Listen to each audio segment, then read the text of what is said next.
Hey guys, this is going to be a quick tutorial showing you how to create this little purple edge effect on your videos when you are transitioning your clips. This guy Valdez on Instagram kills it with what I'm trying to show you guys. So without further ado, let's jump into something that I shot.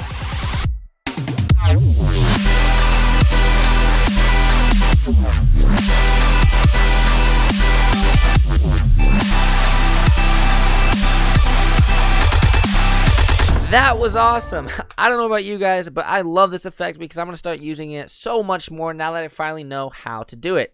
In a nutshell, it's pretty much an RGB split, and then you are just manipulating the channel. So if you haven't done so already, I really encourage you guys to watch this RGB split preset pack and download that because it's going to make this video so much easier. So I have two clips right here. One's of me walking in slow motion. The other one is of me walking in slow motion. Once you have downloaded and installed that preset pack, all you have to do is pretty much create an RGB split on these guys. I'm going to highlight both of them and copy them up 3 times so I have 3 layers to work with. We're simply going to highlight the top layers and drag the blue to the top layer. We're going to highlight the middle layers, drag the green to the middle layer, and then we're going to highlight the bottom layers and drag the red to the bottom layer. This effect is honestly so simple. All you have to do is click on the green layer, which is the middle layer, go to the Effects Controls tab, and pretty much change the position offset to a little bit. You'll notice that there is a little line right here, so whenever you change your position a little bit, I would recommend zooming in a tiny bit so it takes that away. So now when we move it over a little bit, you won't see that little line anymore.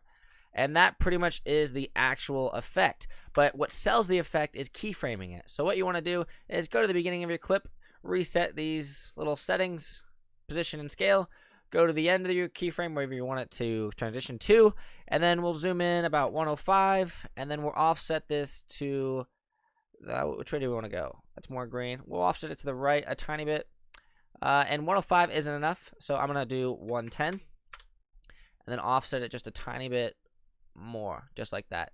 So we're gonna drag that to the end and then check out what this looks like. So looking at it now, we have that purple offset real quick. You want it to be subtle. You don't want to be overpowering. So what I'm gonna do is drag this back here so I can see it and make it a tiny bit less. I want this to be a little bit less, and I'm gonna drag it down a little bit as well. You can also right click on these starting keyframes and go to temporal interpolation and go to ease out so the transition actually starts smoother, which I always recommend doing.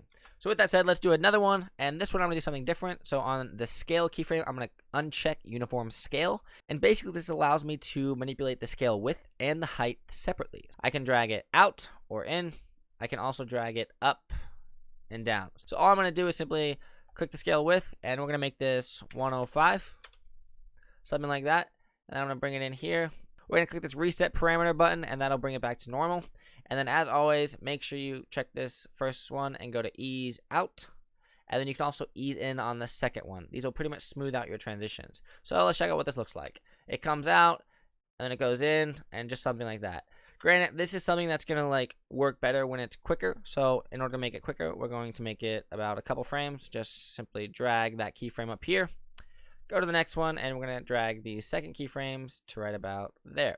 So what it does now is it pulls it out, and it comes in. So it's a little cool effect, but as you saw in the beginning video, it looks best when you are transitioning really quick because this little thing right here, you can see that it's purple and then it's coming up to normal. So that's literally a couple frames. You guys can play around with it now that you know how to create that purple effect. You can manipulate any of these color channels to create different effects as always. It's an RGB split, so you can offset any of the colors. So you can get a multitude of different color effects. This is just how I found to do the purple one. Hopefully you guys like that tutorial, and as always, click that thumbs up button and subscribe because I'm going to be making some more stuff in the future.